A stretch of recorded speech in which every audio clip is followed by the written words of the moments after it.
비가 많이 와도 한국의 지하철은 멈추지 않고 정전도 거의 기억에 남지 않습니다. 우리는 보통 이렇게 말합니다. 아무 일도 없었잖아. 그런데 정말 아무 일도 없었던 걸까요? 사실은 그 반대입니다.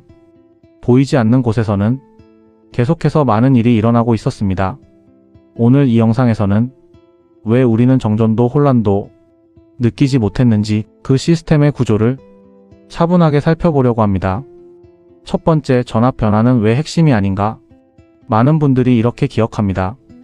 7, 80년대에는 정전이 잦았고 110V를 쓰다가 220V로 바뀐 뒤 정전이 줄어들었다고 말이죠. 물론 전압이 올라가면서 전기를 보내는 효율은 좋아졌습니다. 하지만 정전이 줄어든 이유를 전압 변화 하나로 설명하기에는 부족합니다.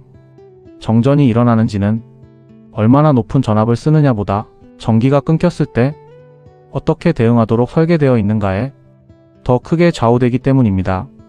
즉, 핵심은 얼마나 세게 보내느냐가 아니라 끊어질 때 어떻게 처리하느냐입니다. 두 번째, 정전이 줄어든 진짜 이유, 전력망 구조. 정전을 줄인 가장 중요한 변화는 발전소의 숫자가 아니라 전력망의 구조입니다. 과거의 전력망은 비교적 단순한 구조였습니다. 한 길에 문제가 생기면 그 길 전체가 영향을 받았습니다. 하지만 지금의 전력망은 다릅니다. 전기는 하나의 선으로만 오지 않습니다. 여러 갈래의 길을 동시에 가지고 있습니다. 이걸 전력공학에서는 전력망의 다중화라고 부릅니다.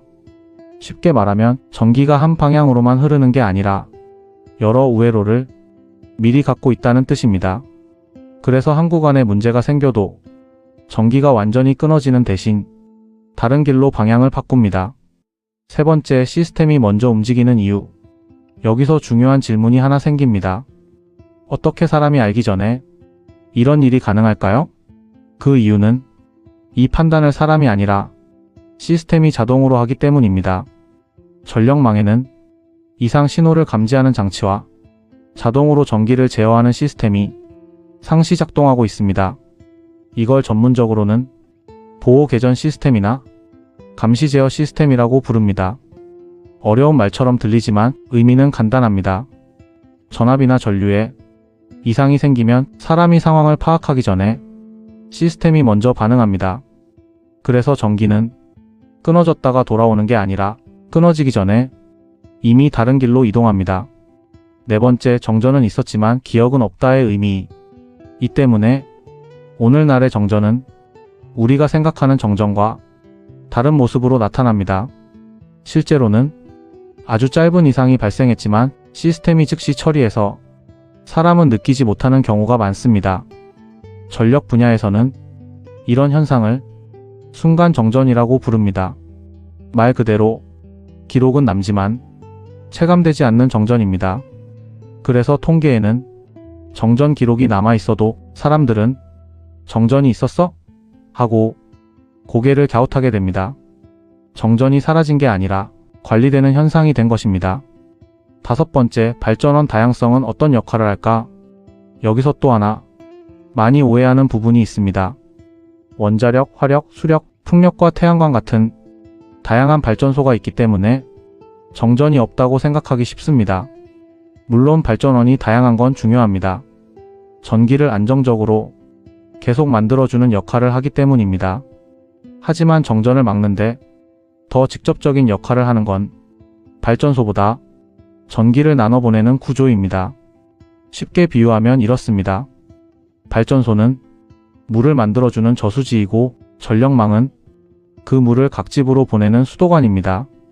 저수지가 많아도 수도관이 막히면 집에는 물이 오지 않습니다. 정전 여부를 결정짓는 핵심은 바로 이 수도관, 즉 전력망입니다. 여섯 번째, 왜 시스템은 조용해야 강할까? 강한 시스템은 눈에 띄지 않습니다. 사람이 나서서 문제를 해결해야 보인다면 그건 이미 시스템이 늦게 반응하고 있다는 뜻입니다. 진짜 강한 시스템은 문제가 커지기 전에 조용히 흡수합니다. 그래서 우리는 아무 일도 없었다고 느끼지만 그 뒤에서는 시스템이 제 역할을 다하고 있습니다. 결론과 핵심 문장입니다. 우리가 아무것도 느끼지 못했다면 그건 시스템이 제 역할을 했다는 뜻입니다. 불편함이 없었다는 건 우연이 아니라 설계의 결과입니다. 이 채널은 감정을 자극하기보다 이런 구조를 차분하게 설명하려고 합니다. 조용히 강한 나라의 이야기는 계속됩니다.